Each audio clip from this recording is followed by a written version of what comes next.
Some secrets do not wait to be discovered. They wait for the right soul to touch them. That was the oldest warning carved into the marble walls beneath Blackthorn Palace. Yet after hundreds of years, no one truly believed it anymore. Servants walked past the forgotten corridor without lifting their eyes. Knights pretended the locked chamber did not exist. Even the royal scholars refused to speak about the broken crown hidden behind its ancient doors. They simply called it an unfortunate relic from a forgotten age, a symbol of a kingdom that had survived its darkest years. Elias Hart had heard the whispers during his very first morning inside the palace. At only 23 years old, the quiet Omega had accepted the humble position of palace archivist after years of living in a distant village surrounded by peaceful forests and quiet rivers. He had never dreamed of becoming part of royal life. He only wanted honest work, warm meals, and a place where no one would notice him. His calm nature made him almost invisible among the hundreds of servants moving through endless halls decorated with polished stone, towering windows, and banners carrying the silver crest of King Adrian Ashford. The Alpha King ruled with fairness and remarkable discipline, earning respect across every province. Yet despite the kingdom's prosperity, an invisible shadow lingered inside the palace. Certain corridors remained permanently closed. Certain names were never spoken. Certain questions were answered only with uncomfortable silence. Elias noticed these things almost immediately, although he wisely kept his curiosity hidden. During his first week, an elderly housekeeper handed him a small ring of antique keys and quietly instructed him to clean an abandoned archive beneath the western tower. She emphasized one rule above all others: never unlock the iron door marked with a cracked crown. Elias politely nodded without asking why. The old woman seemed relieved by his silence before disappearing down the staircase. Hours passed as dust floated through narrow beams of sunlight cutting across forgotten shelves filled with faded scrolls and weathered ledgers. Every object seemed untouched. By time itself, as Elias carefully organized old records, he accidentally dropped one of the heavy books. It slid across the stone floor before striking the ancient iron door. The impact echoed through the empty chamber with surprising force. Curious despite himself, Elias bent down to retrieve the book and noticed something unusual. The lock had shifted slightly, revealing that it had never been fully secured. He hesitated. Every sensible thought urged him to walk away. Yet another feeling, quiet but impossible to ignore, gently pulled him forward. It was not reckless curiosity. Felt more like recognition, almost as though the room had been patiently waiting for him alone. Taking a slow breath, Elias pushed the heavy door open just enough to slip inside. The chamber was smaller than he expected. At its center rested a stone pedestal illuminated by a single shaft of natural light falling through a crack high above. Upon the pedestal lay an old silver crown. Time had stolen its brilliance. One side was fractured by a deep crack running through its delicate design, while several gemstones were missing entirely. It looked less like the treasure of a great king and more like the forgotten memory of someone who had once carried unbearable sorrow. Elias approached carefully. The air felt strangely warm despite the underground chamber. His heartbeat slowed instead of racing. Every instinct told him he should leave, but another voice deep inside whispered that fear had guarded this place for generations, while truth had remained locked away beside it. Without fully understanding why, he reached out. His fingertips barely brushed the cold metal before the crack across the crown shimmered with faint silver light. The chamber fell completely silent. Even the dust hanging in the air seemed frozen. Then a single unfamiliar voice echoed gently inside Elias's mind. At last! Someone has come who can still hear the truth. The gentle voice faded, but its final words lingered inside Elias Hart's thoughts like the echo of a distant bell carried across a quiet valley. He instinctively pulled his hand away from the broken crown, expecting the silver glow to disappear. Instead, the narrow chamber dissolved before his eyes without moving a single stone. The cold walls remained where they had always been, yet another world quietly unfolded beyond them. He found himself standing inside a magnificent royal hall unlike anything he had ever seen. Brilliant banners decorated the towering columns, Fresh flowers filled the air with their sweet fragrance, and hundreds of smiling faces surrounded an elegant throne untouched by age. At the center stood a young king wearing the very same crown, complete and flawless, every gemstone shining beneath warm afternoon sunlight. The king looked proud but not arrogant. His smile carried kindness instead of authority, and as his eyes slowly lifted, they settled directly upon Elias. For a single impossible moment, it felt as though the ancient ruler could truly see him across the centuries. Then the vision shifted. The joyful celebration vanished as if someone had quietly extinguished every candle inside the palace. The throne room became empty. The banners disappeared. The polished marble floor was covered by long shadows stretching toward the throne. The king remained standing alone, holding the crown in trembling hands. His expression no longer reflected confidence, carried unbearable disappointment. He whispered words that Elias could barely understand, yet one sentence reached him with perfect clarity. History will remember the throne, but it will forget the promise. Before Elias could ask what promise had been broken, the entire vision scattered into countless pieces of silver light. He stumbled backward and caught himself against the cold stone wall of the hidden chamber. His breathing remained calm, but his heart felt strangely heavy, as though it carried memories that did not belong to him. The broken crown rested silently upon the pedestal once again, looking exactly as it had moments before. No light remained. No voice spoke. Only silence surrounded him. Elias convinced himself that exhaustion had created an elaborate illusion. It was his first week inside the palace, and the unfamiliar surroundings had filled his mind with too many stories. That explanation seemed reasonable enough, until he looked down at his hand. Resting in the center of his palm was a tiny silver mark shaped like the cracked outline of the ancient crown. It did not hurt. It simply shimmered for a heartbeat before fading beneath his skin. Startled, Elias hurried out of the chamber and carefully closed the iron door behind him. He returned every key to its proper place, hoping no one had noticed his absence. The elderly housekeeper was waiting near the staircase exactly where she had left him earlier that morning. She studied his face for several quiet seconds before asking a simple question. "Did you open the forbidden room?" Elias hesitated. Every instinct warned him that honesty could bring trouble, yet something inside him refused to begin this new chapter of his life with a lie. He slowly nodded.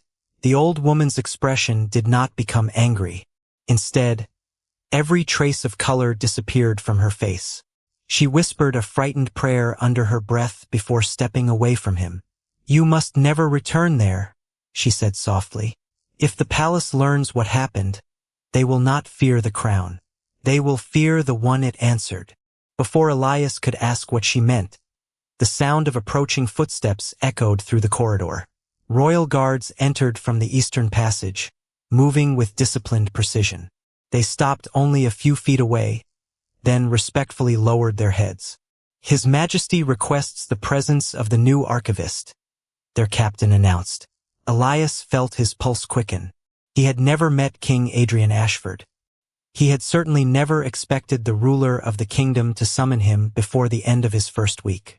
As he followed the guards through the endless marble corridors toward the royal wing, one question repeated itself inside his mind with growing urgency. Had the king somehow learned about the broken crown, or had the crown itself already reached the king before Elias ever left the hidden chamber?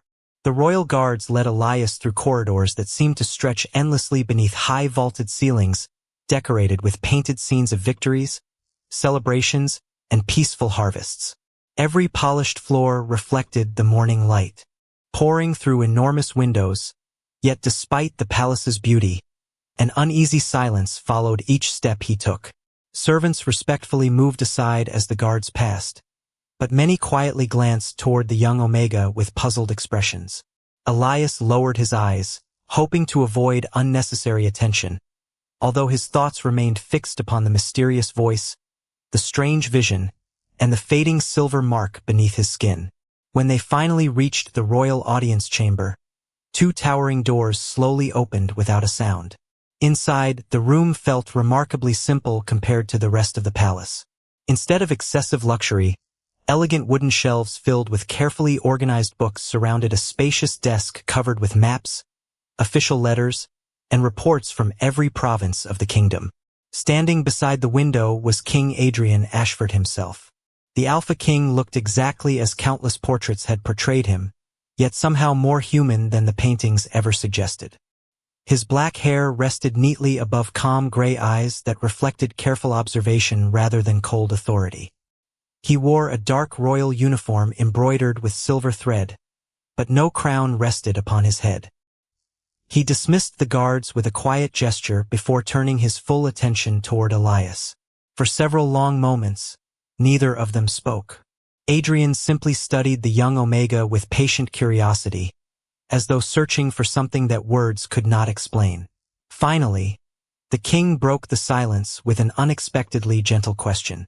"How has your first week inside Blackthorn Palace treated you?" Elias had expected an interrogation. Instead, he found himself answering honestly. He spoke about the kindness of several servants, the enormous archives, and his gratitude for the opportunity to serve the kingdom. Adrian listened carefully without interruption. Only after Elias finished did the king slowly walk closer. "You entered the Western Archives this morning," Adrian said calmly. It was not a question. Elias nodded. "And you opened a room that has remained sealed for generations." Once again, Elias chose honesty over fear. "Yes, your majesty." Adrian did not appear angry. If anything, his expression became more thoughtful. "Tell me everything that happened, exactly as you remember it. Leave nothing out, no matter how impossible it sounds." Elias hesitated only briefly before describing the broken crown, the mysterious light, the ancient king, the forgotten promise, and the voice that claimed someone could finally hear the truth. Throughout the entire story, Adrian remained perfectly still. Not once did he interrupt or question the details. When Elias finally finished speaking, the room became silent once more. The king slowly looked toward the tall window overlooking the capital below. Countless rooftops shimmered beneath the afternoon sun, while merchants filled busy streets far beyond the palace walls. "You are the third person in 400 years to claim that the crown spoke," Adrian quietly admitted. Elias looked up in surprise. "The third?" Adrian nodded. "The first disappeared from every official record within a single year. The second left behind only a single journal filled with fragmented memories before passing away peacefully at an old age. Neither ever explained why the crown chose them." The king walked toward a locked cabinet and removed a worn leather journal whose pages had yellowed with time. He carefully placed it on the desk between them. "Read the first page." Elias gently opened the fragile book. The elegant handwriting had faded, yet every word remained readable. The very first sentence caused his breath to catch. "If the crown has spoken to you, never believe the history preserved inside these palace walls, because the greatest lie was not written into the kingdom. It was written out of it." Before Elias could continue reading, a sudden warmth spread through the silver mark hidden beneath his palm. At that exact moment, every candle inside the audience chamber flickered at once, although there was no breeze. Adrian noticed the subtle movement immediately. His calm expression did not change, but his voice grew noticeably quieter. "It has awakened again," he murmured, "which means someone else has begun searching for the same truth."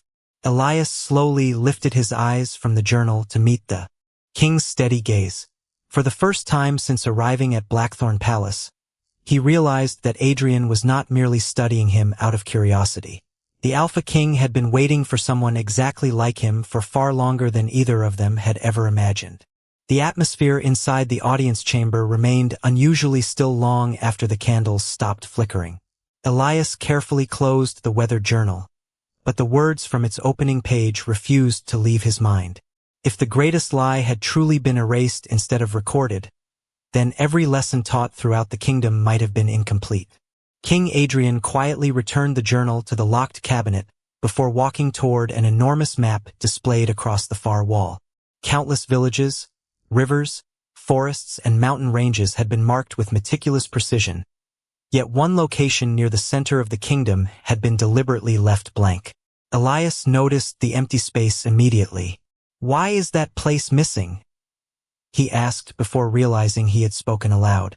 Adrian glanced toward the blank section with a thoughtful expression. "Because every official map has omitted it for more than 3 centuries, the king replied. "No explanation servaibs." Only the absence remains. Elias stepped closer. The missing location rested surprisingly near Blackthorn Palace itself, making its disappearance even more difficult to understand. "Someone wanted future generations to forget it," he said quietly. Adrian gave a faint nod. "That is exactly what concerns me." Before either of them could continue, a royal librarian entered the chamber carrying several bundles of carefully preserved scrolls. The elderly scholar respectfully bowed before placing them across the large desk. "These are every surviving record connected to the First Dynasty, Your Majesty," he explained. "Most are damaged, and many pages appear to have been removed long ago." Adrian thanked the librarian and waited until the doors closed once again before inviting Elias to help examine the documents. Hour after hour, they compared faded letters, ceremonial records, travel journals, and royal decrees. Most repeated familiar stories about wise rulers, peaceful alliances, and prosperous harvests. Yet Elias gradually noticed a peculiar pattern. Whenever an important royal celebration was mentioned, the names of those attending remained unusually incomplete. Entire lines had been carefully scraped away, leaving smooth parchment where ink had once existed. "These were not damaged by time," Elias observed. "Someone removed these names on purpose." Adrian leaned closer and silently studied the pages. "I reached the same conclusion years ago," he admitted. "But no one could explain whose names disappeared or why every record was altered so consistently." As Elias gently turned another fragile page, the silver mark beneath his palm suddenly grew warm once more. The sensation was not painful. Instead, it felt like a quiet invitation guiding his attention toward the bottom corner of the document. There, almost hidden beneath an official seal, he noticed faint impressions left behind by erased writing. Tilting the parchment toward the sunlight revealed several nearly invisible words. "The Queen stood beside him." Elias slowly repeated the sentence aloud. The room fell silent. Adrian immediately searched the remaining pages with renewed focus. To their astonishment, similar traces appeared again and again beneath faded ink and decorative borders. Every hidden fragment referred to the same unnamed queen. She welcomed foreign ambassadors. She advised the first king during difficult winters. She planted the silver oak now growing within the palace gardens. Yet nowhere in the official history was any queen from that era ever acknowledged. "How can someone erase an entire queen from history?" Elias whispered. Adrian rested both hands upon the desk, his calm expression hiding deep concern. "Only someone who believed the truth was more dangerous than the lie," he answered. The realization settled heavily between them. This was no isolated mistake made by a careless scribe. Generations of historians had faithfully preserved the same carefully edited version of the past. Someone had ensured that every future ruler inherited identical records without ever questioning what had been removed. As evening light stretched across the chamber, the palace bells announced the close of another day. Adrian carefully gathered the scrolls before looking directly at Elias. "From this moment forward, you will continue your ordinary duties, so no one becomes suspicious," he said quietly. "But whenever you discover anything unusual, you will report only to me." Elias agreed without hesitation, although uncertainty lingered in his heart. He had entered Blackthorn Palace hoping for a peaceful life among forgotten books. Instead, each passing hour carried him deeper into a mystery hidden beneath centuries of silence. Neither of them noticed the narrow shadow standing behind the stained glass window outside the chamber. The unseen observer remained perfectly still until the room grew dark, then quietly disappeared into the palace corridors carrying the knowledge that the forgotten search had begun once again. The following morning, Blackthorn Palace appeared no different from any other day. Courtiers crossed polished halls with confident smiles. Servants carried fresh flowers into bright reception rooms, and musicians filled distant corridors with gentle melodies that echoed beneath the vaulted ceilings. Yet to Elias' heart, everything had quietly changed. Every conversation now seemed incomplete, every portrait appeared to hide untold stories, and every ancient stone beneath his feet felt as though it remembered far more than it could ever reveal. Determined to honor King Adrian's request, Elias resumed his ordinary responsibilities inside the royal archives. He carefully organized historical ledgers, repaired worn bindings, and cataloged newly delivered records from neighboring provinces. Anyone watching would have seen nothing unusual about the quiet Omega, whose calm nature allowed him to disappear among endless shelves of forgotten knowledge. Only Elias knew that every document he touched was now another possible doorway leading toward the kingdom's buried truth. Near midday, a young palace messenger arrived carrying a small sealed envelope bearing the royal crest. Inside was a brief handwritten note from Adrian. Contained only one sentence. "Walk through the southern gardens at sunset." The message carried no explanation, yet Elias understood the importance of discretion. Rather than summoning him openly to the audience chamber again, the king had chosen a place where conversation could easily blend with an ordinary evening stroll. As the sun slowly descended beyond the western hills, Elias made his way toward the palace gardens. Towering silver oak trees lined peaceful stone pathways beside quiet fountains whose gentle streams reflected the golden light of early evening. He immediately recognized the largest tree near the center of the garden. According to the hidden fragments they had discovered the previous day, the forgotten queen herself had planted that very tree centuries earlier. Adrian was already waiting beneath its wide branches, dressed not in formal ceremonial robes but in a simple dark coat that allowed him to move through the gardens without attracting attention. He greeted Elias with a quiet nod before beginning to walk along the winding path. For several minutes, neither of them spoke. The silence felt surprisingly comfortable. Finally, Adrian stopped beside the ancient oak and rested one hand against its weathered trunk. "Do you know why I trust old trees more than old books?" he asked. Elias gently shook his head. Adrian smiled faintly. "Because no one has ever convinced a tree to rewrite its own history." Elias looked upward through the silver leaves gently moving in the evening breeze. The tree seemed impossibly old, yet healthy and full of life. If the forgotten queen had truly planted it, then it had silently witnessed every generation of rulers that followed. "You believe this tree remembers," Elias said quietly. "Perhaps not in the way people remember," Adrian answered, "but it has survived every attempt to erase the past." As they continued walking, the king shared something he had never revealed during their earlier conversations. When Adrian inherited the throne several years before, he had privately ordered scholars to investigate inconsistencies within the royal records. Most dismissed his concerns, insisting that every archive had already been verified countless times. A few admitted that pages seemed strangely incomplete, but none dared question the official history beyond that point. One elderly historian had quietly warned Adrian that certain truths protected the kingdom by remaining hidden. The historian disappeared only weeks later after announcing his retirement, leaving behind an empty residence and no farewell. Elias listened carefully, realizing the mystery had followed Adrian long before either of them had met. "You have searched for answers alone all this time," Elias observed. Adrian looked toward the fading horizon where the first evening stars had begun appearing above the palace towers. "A king rarely admits uncertainty," he replied softly. "People expect certainty from the crown, even when certainty does not exist." Elias understood the weight hidden within those words. Behind the authority, ceremonies, and expectations stood a man carrying questions no one else seemed willing to ask. For the first time, Elias no longer saw only the Alpha King admired throughout the kingdom. He saw someone burdened by responsibility, quietly searching for truth despite the loneliness it demanded. Before they could continue, the silver mark beneath Elias's palm grew warm once again. At the exact same moment, a cool breeze swept through the garden, causing thousands of silver leaves to shimmer at once. One leaf drifted gently onto the old stone bench beside them.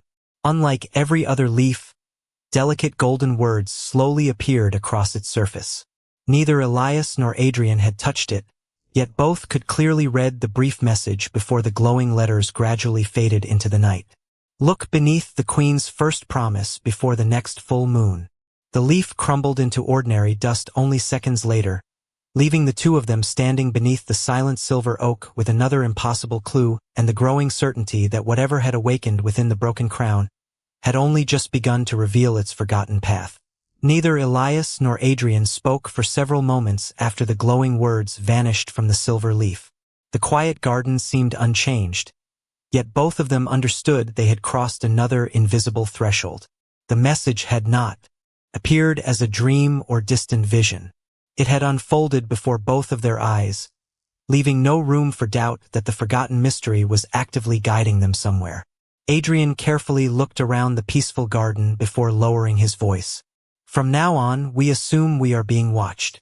Elias remembered the shadow that had disappeared outside the audience chamber the previous evening and slowly nodded.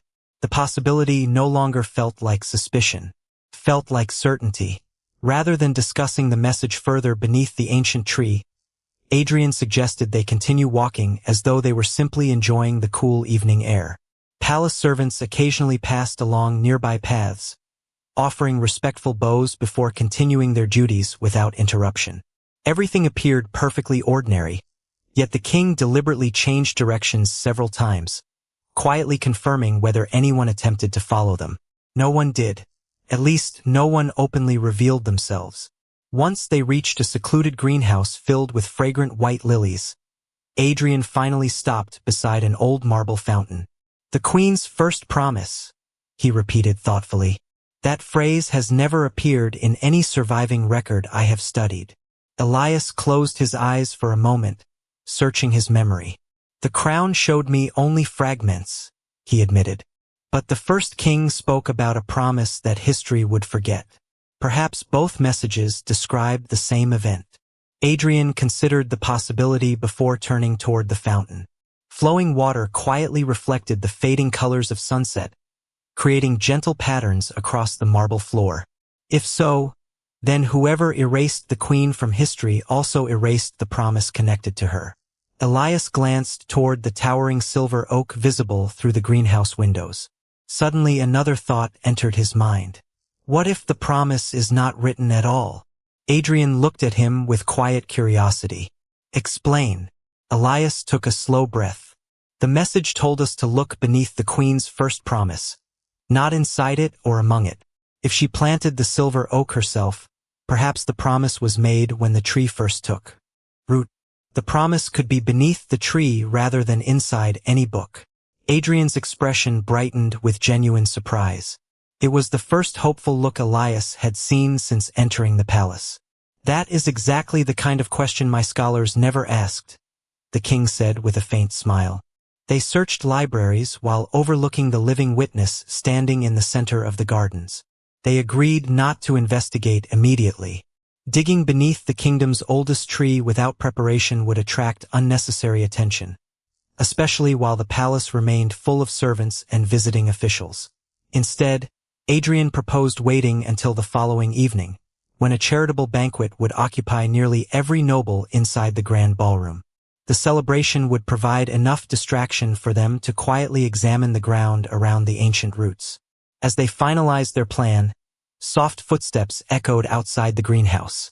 Both men instinctively fell silent. An elderly palace gardener entered carrying a wooden basket filled with fresh herbs. He politely bowed before beginning his evening work without acknowledging their private conversation. Yet as he passed beside Elias, he quietly whispered words so softly that only the young Omega could hear them. "Do not trust every smiling face inside these walls." The gardener continued walking as though nothing unusual had happened. Elias turned in surprise, but the old man simply trimmed flowering vines with calm, practiced movements. Adrian noticed the confusion on Elias's face and quietly asked what had happened. After hearing the whispered warning, the king remained silent for a long moment before speaking. "His name is Thomas. He has cared for these gardens for almost 50 years. He has never involved himself in palace politics. Elias watched the old gardener from a distance. Thomas never looked toward them again, yet something about his warning felt sincere rather than fearful. As darkness gradually settled across Blackthorn Palace, Adrian escorted Elias back toward the residential wing using quiet side corridors rarely traveled after sunset. Before they separated, the king offered one final instruction. Until tomorrow evening, tell no one about the message, the tree, or the gardener. Elias agreed without hesitation. Later that night, while arranging newly restored manuscripts inside the archives, he noticed a single folded piece of parchment resting on his desk where nothing had been moments earlier. There was no signature and no royal seal. Only one sentence had been written across the center in elegant silver ink. The roots remember what the throne was forced to forget. The following evening arrived beneath a sky painted with soft shades of gold and deep blue, as nobles from every province gathered inside Blackthorn Palace for the annual charitable banquet. Music drifted through the grand halls while elegant conversations echoed beneath crystal chandeliers, creating the perfect distraction Adrian had anticipated. Nearly every royal official attended the celebration, leaving the palace gardens quieter than they had been in months. Elias slipped through a narrow side corridor wearing the same simple clothing he used for archive work, careful not to draw unnecessary attention. When he reached the ancient silver oak, Adrian was already waiting beside the massive trunk, carrying only a small lantern and a weathered leather satchel containing simple gardening tools borrowed from the palace greenhouse. Neither of them wished to leave signs that anyone had disturbed the sacred tree. They worked patiently, removing only the thin layer of loose soil resting near the oldest roots. Every movement was careful and respectful, determined to protect the living tree that had quietly stood through centuries of forgotten history. For nearly an hour they uncovered nothing except smooth stones and tangled roots stretching deep into the earth. Elias began wondering whether they had misunderstood the mysterious message when his silver mark suddenly warmed beneath his palm once again. The familiar sensation guided him toward a thick root extending away from the trunk before disappearing beneath a flat circular stone almost completely hidden beneath moss. Unlike the surrounding rocks, this stone appeared intentionally placed. Adrian knelt beside him, gently brushing away the remaining soil until an unfamiliar symbol emerged across its surface. It matched the faint outline that had briefly appeared upon Elias's hand after touching the broken crown.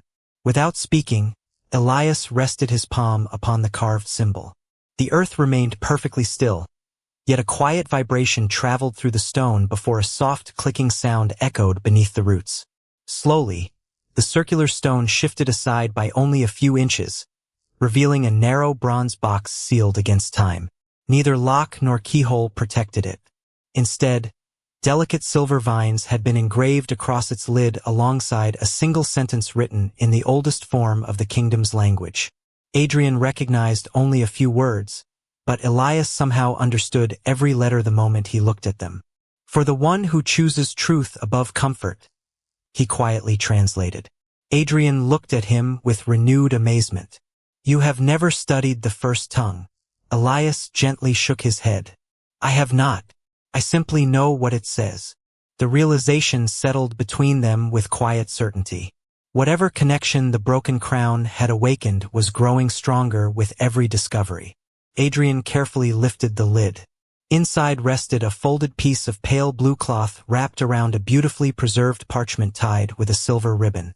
There were no jewels, no royal treasures, and no signs of wealth. Only a letter protected beneath centuries of silence. Elias slowly untied the ribbon while Adrian held the lantern closer. The elegant handwriting appeared remarkably clear despite its age. The opening sentence immediately stole the breath from both men. If you are reading these words, then our names have already been stolen from history, but I pray our promise has survived within one honest heart. Elias continued reading aloud. The letter had been written jointly by the first king and his queen on the night they planted the silver oak together. They pledged that every future ruler would govern not through fear or inherited privilege, but by remembering that every citizen, regardless of birth, deserved equal dignity beneath the same sky. They believed the crown existed to serve the people, rather than the people serving the crown. Adrian remained silent as every sentence challenged traditions accepted for generations. Then Elias reached the final paragraph and his voice faltered. "If this letter was hidden," he whispered, "then someone deliberately buried the very foundation upon which this kingdom was created." Adrian slowly folded the parchment with careful hands. Before either of them could speak again, another object slipped unnoticed from the blue cloth onto the soil below. It was a small silver ring engraved with the same forgotten symbol. As soon as Elias picked it up, the world around him disappeared once more. Instead of darkness, he saw the first king and the forgotten queen standing beneath this very tree, smiling peacefully as they entrusted the ring to a tall royal advisor whose face remained hidden by shadow. Just before the vision faded, the queen spoke one final sentence that echoed clearly through Elias's mind. "Beware the faithful guardian, for loyalty without truth becomes the longest deception of all." The vision faded as quietly as morning mist, leaving Elias standing beneath the ancient silver oak with the small ring resting in his trembling hand. The peaceful garden returned exactly as it had been moments before, yet nothing felt ordinary anymore.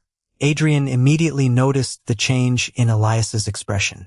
"You saw something again," the king said gently. Elias slowly nodded before describing every detail without altering a single word.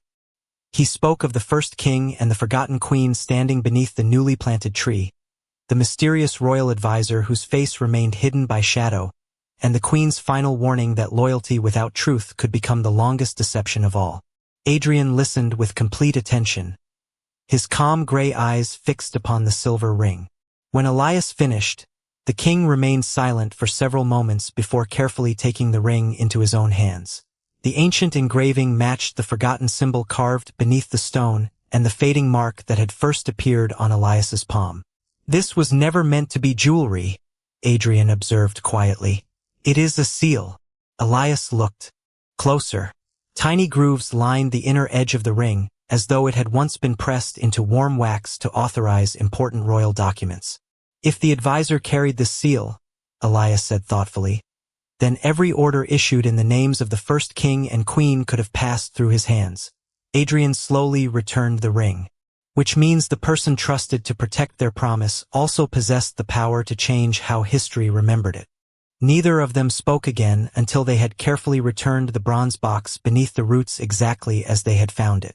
The letter traveled with Adrian, hidden safely inside his satchel, while Elias carried the ring wrapped inside the same pale blue cloth. Every step back toward the palace felt heavier than the last. They were no longer searching for a forgotten mystery. They were following the path of someone who had deliberately reshaped the kingdom's memory centuries before. The charitable banquet was still underway when they quietly entered the palace through a little-used servant's entrance.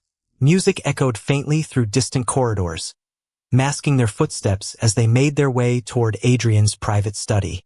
Once inside, the king locked the door and carefully spread the ancient letter across his desk beside several official histories collected over the years. Comparing them line by line revealed a pattern that neither man had fully recognized before. The earliest surviving royal records praised the first king for wisdom and courage but never once mentioned shared leadership with a queen. Royal reforms described in the hidden letter appeared in official history as decisions made solely by later rulers. Even the planting of the silver oak had been reassigned to a ceremonial gardener instead of the royal couple. It was not one missing story.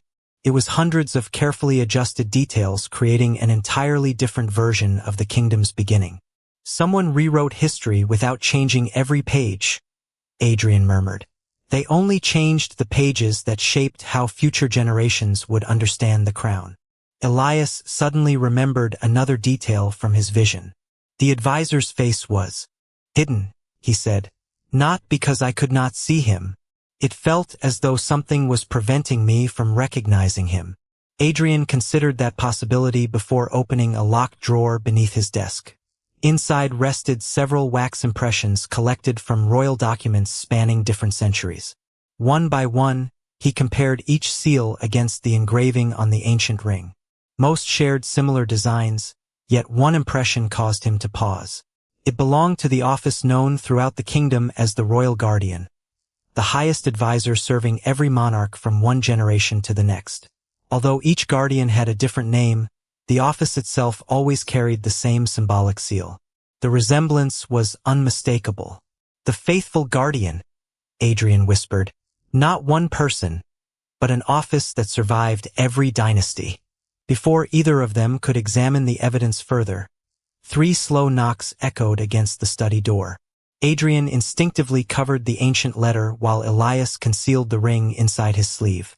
A familiar voice spoke from the hallway with perfect composure. "Your Majesty, I apologize for disturbing you so late. There is an urgent matter requiring the attention of the royal guardian." Adrian and Elias exchanged a silent glance. Neither needed to speak the thought forming between them. For the first time, the forgotten warning no longer belonged only to the distant past. It had just arrived outside the king's door. Adrian calmly folded the ancient letter and placed it inside a plain leather portfolio before inviting the visitor to enter. The study door opened without urgency, revealing the current royal guardian, Lord Cedric Hawthorne, a dignified elderly alpha whose composed expression reflected decades of loyal service to the crown. His silver hair and measured movements carried the quiet confidence of a man who had spent his entire life protecting the stability of the kingdom. He respectfully bowed before Adrian and acknowledged Elias with a brief, polite nod. "Your Majesty," Cedric said, "the charitable banquet has concluded successfully. The visiting governors have expressed their gratitude for your generosity. And tomorrow's council is fully prepared." Adrian thanked him with his usual calm authority, carefully revealing nothing unusual about the evening. The conversation remained ordinary for several minutes until Cedric's eyes briefly rested upon the old leather portfolio lying on the desk. It was only the smallest glance, lasting less than a heartbeat, but Elias noticed it immediately. The warmth beneath the silver mark on his palm quietly returned. Nothing in Cedric's expression suggested guilt or fear. Instead, it reflected recognition, as though he understood that something long forgotten had finally resurfaced. Before leaving, the royal guardian offered one final piece of advice. "History has carried this kingdom safely for many generations, Your Majesty. Sometimes preserving peace requires resisting unnecessary questions." Adrian answered with the same measured courtesy. "And sometimes peace grows stronger when truth is no longer hidden." Cedric held the king's gaze for a brief moment before offering another respectful bow and quietly departing from the study. The heavy door closed behind him, leaving silence to settle once more across the room. Elias looked toward Adrian. "He knows," he whispered. Adrian slowly nodded. "Perhaps not everything, but enough to understand that our search has reached a place his office has guarded for centuries." Neither man rushed to conclusions. The warning from the forgotten queen had spoken about an office, not necessarily a single person. Adrian believed it would be unfair to judge Cedric without understanding the full history behind the royal guardians. Loyalty passed from one generation to another could preserve wisdom just as easily as it could preserve old mistakes. They spent the remainder of the evening comparing the ancient letter with additional royal records stored inside Adrian's private collection. Piece by piece, a different image of the kingdom emerged. The first king and queen had dreamed of a realm where rulers listened before commanding, where laws protected every family equally, and where the crown symbolized responsibility rather than privilege. Those ideals had not disappeared completely. They had simply been reassigned, renamed, and quietly separated from the royal couple who created them. The greatest secret was not hidden treasure, forbidden magic, or a lost bloodline. It was the truth that the kingdom had been founded upon shared compassion. Yet history had slowly transformed that legacy into the story of a single ruler standing alone. Just before midnight, Adrian carefully placed the ancient letter, the silver ring, and every related document inside a newly locked chest. He turned toward Elias with an expression carrying both gratitude and quiet determination. "Everything changed because you chose honesty instead of fear on the day you entered the forgotten chamber," he said. Elias lowered his eyes with his usual humility. "I only followed where the truth led me." Adrian smiled faintly. "That is exactly why the crown answered you. Together they walked onto the palace balcony overlooking the sleeping capital. Thousands of warm lights shimmered across peaceful streets, while the ancient silver oak stood quietly beneath the moonlight, its branches moving gently in the evening breeze, as though acknowledging that its promise had finally been heard again. Adrian looked across the kingdom entrusted to his care and made a silent decision that would shape every year of his reign. He would not destroy the old records or condemn those who came before him. Instead, he would patiently restore what had been forgotten until truth and history could stand together once more. Beside him, Elias no longer felt like an invisible archivist who had wandered into a mystery by accident. He had become the first witness in centuries to hear a forgotten promise, and the quiet bond of trust that had grown between the Alpha King and the gentle Omega now rested upon something stronger than destiny. It rested upon a shared choice to protect truth with wisdom, to lead with compassion, and to ensure that no honest voice would ever again be erased from the story of the kingdom.